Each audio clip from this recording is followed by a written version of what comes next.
Hi friends, very good afternoon. ఈరోజు afternoon నేను ఏం చేస్తున్నానో తెలుసా మీకు? ఒకసారి మీరు చూడండి. కిచిడి చేయాలనుకుంటున్నాను. ఎందుకు కిచిడి చేయాలనుకుంటున్నాను అంటే వాతావరణం చల్లగా ఉంది కదా, అందుకే వేడిగా తినాలా అనేసి నేను కిచిడి తయారు చేస్తున్నాను. ముందుగా మనం ఒక గిన్నె తీసుకొని అందులో కొంచెం జీలకర్ర కూడా యాడ్ చేసుకోవచ్చు. చాలా బాగుంది, టేస్టీగా బాగుంటుంది అనమాట. ఇవి బాగా ఎర్రగా వేగిపోయాయి కదా. నేను టమాటో వేసుకుంటాను. టమాటో కూడా బాగా మగ్గుతుంది.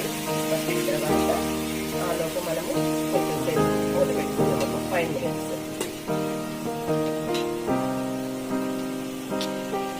టమాటో వేసాము, మూత పెట్టేసాం కదా ఫ్రెండ్స్. ఇప్పుడు నేను మూత తీసేస్తాను. మీకు వేసుకోను కానీ నేను మూత వేస్తున్నాను. మీకు వేసాను. మళ్ళీ ఒక 2 minutes మనము మూత పెట్టేస్తున్నాము. 2 minutes అని చెప్పాను కదా ఫ్రెండ్స్. మూత పెట్టేసి మూత తీద్దాము. ఇప్పుడు ఒకసారి చూడండి ఎలాగా మొత్తం ఎంత ఉడికి మెత్తగా అయిపోయిందో టమాటో. ఇప్పుడు మనము వాటర్ పులుసు పెట్టుకుంటాం కదా, నేనైతే 1కి 2 తీసుకున్నాను. వాటర్ వేసాను.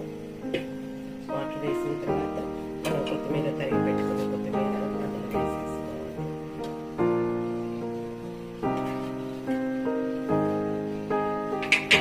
కాగిపోతాయి ఎసరు. మూత పెట్టేసి చూడండి. ఇప్పుడు చూడండి, ఎసరు బాగా కాగిపోయింది.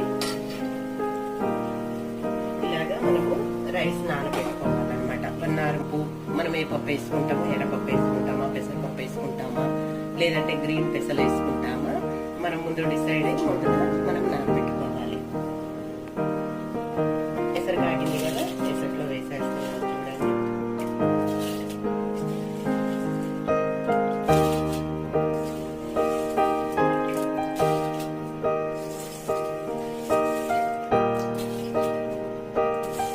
మేము చిన్నగా ఉన్నప్పుడు మా నాన్నమ్మ ఎక్కువగా చేసేదన్నమాట ఈ వంట.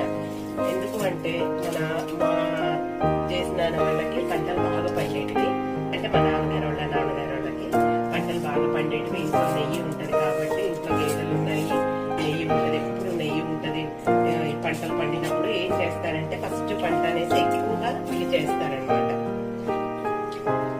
దీన్ని కిచిడీనే కాదు, ఇంతకుముందు మా నాన్నమ్మ వాళ్ళు దీన్ని పులగం అని పిలిచేవాళ్ళు అనమాట. గ్రీన్ పెసలు అంత టేస్ట్ రాకపోవచ్చు, కానీ నేను చెప్పిన రీతిగా